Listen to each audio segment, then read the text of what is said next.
Gaslighting manipulation की दुनिया का सबसे खतरनाक हथियार है। यह सीधा शरीर पर हमला नहीं करता, यह दिमाग पर कब्जा करता है। शिकार धीरे धीरे खुद से दूर होने लगता है, उसे अपनी यादों पर शक होता है, अपनी सोच पर भरोसा टूटता है, अपनी वास्तविकता भी धुंधली लगने लगती है। जब किसी इंसान की परसेप्शन टूट जाती है तो उसकी दुनिया उसके हाथ से फिसल जाती है। तुम उसकी सोच को तोड़ते हो और उसी पल उसकी दृष्टि छीन लेते हो। फिर तुम उसके लिए दिशा बन जाते हो। वो सोचता है कि वह खुद रास्ता चुन रहा है, असल में वह तुम्हारी पकड़ में चल रहा होता है। इस स्थिति में तुम उसके फैसलों के मालिक बन चुके होते हो। तुम उसके दिमाग में सेल्फ डाउट, कन्फ्यूजन, आइसोलेशन धीरे धीरे बोते हो। उसकी असली ताकत खत्म हो जाती है, उसका सेल्फ एस्टीम गिरता है, हर डिसीजन उसे खतरनाक लगता है। जो इंसान कभी अपने सपनों पर भरोसा करता था, अब उसे अपनी ही यादें झूठ लगती हैं। और यही है नियंत्रण का असली क्षण। कुछ लोग इसे अनैतिक कहेंगे, कुछ लोग इसे रणनीति कहेंगे, पर जीत की दुनिया में सही और गलत की रेखाएं अक्सर मिट जाती हैं।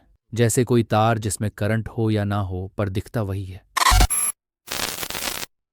अगर तुम्हें किसी पेड़ को गिराना हो तो पत्तों से नहीं, तने से शुरुआत की जाती है। इंसान का तना है उसकी मेमोरी। अगर उसकी यादों पर शक बैठ गया तो उसकी पहचान हिल जाती है। तुम छोटी छोटी बातों से शुरुआत करते हो। तुम्हें पक्का याद है? मुझे नहीं लगता ऐसा हुआ था। तुम चीजें गलत याद रखते हो।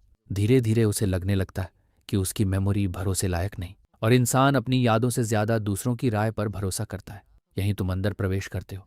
अब वह तुम्हारे बिना फैसला नहीं ले पाएगा। जब भी वह कुछ समझाने की कोशिश करे, तुम्हें स्पष्ट नहीं होना है, तुम्हें उलझा हुआ दिखना है। मुझे समझ नहीं आया, तुम क्या कहना चाह रहे हो? तुम ठीक से बोल क्यों नहीं रहे? अब समस्या उसकी है। उसे लगेगा वो खुद को व्यक्त नहीं कर पाता। डर पैदा होगा कि लोग उसे अयोग्य समझेंगे। यहीं जन्म लेता है सेल्फ आइसोलेशन। वो बोलना कम करेगा, तुम पर निर्भर ज्यादा।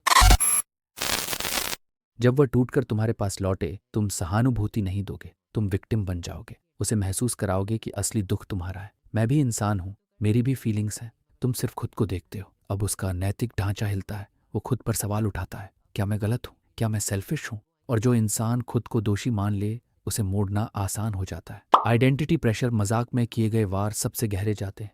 हल्की टिप्पणियां जात, आदत, पहचान पर इंसान हंस देता है, पर अंदर से टूटता है। कुछ पल के लिए सही, पर वो आईना देखता है और वही पल बीज बो देते हैं। Tactical awareness. हर इंसान समान नहीं होता। किसी पर हमला करने से पहले उसकी ताकत जानो, उसका सहारा कौन है यह जानो। कभी कभी जिसे तुम चोट पहुंचा रहे हो, उसके पीछे दीवार खड़ी होती है। बुद्धिमान लोग धीरे टूटते हैं, पर टूटते हैं, बस तरीका बदलना पड़ता है।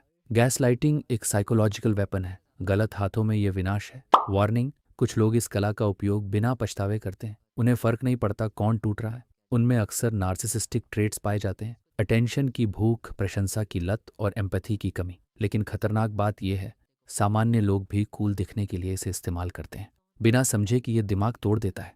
विक्टिम को डिप्रेशन, एंग्जाइटी, ट्रस्ट कोलैप्स सब झेलना पड़ता है। तुम किसी का विश्वास तंत्र जड़ से उखाड़ रहे हो, और एक दिन जब तुम्हें एहसास होगा कि तुमने किसी को अंदर से खाली कर दिया, तब सवाल उठेगा, क्या तुम खुद को माफ कर पाओगे? क्योंकि सबसे बड़ा न्यायालय तुम्हारा अपना दिमाग है, और वहां से बचना असंभव है। हम फिर से मिलेंगे एक और न्यू वीडियो में। जब तक के लिए stay alone and always be aware.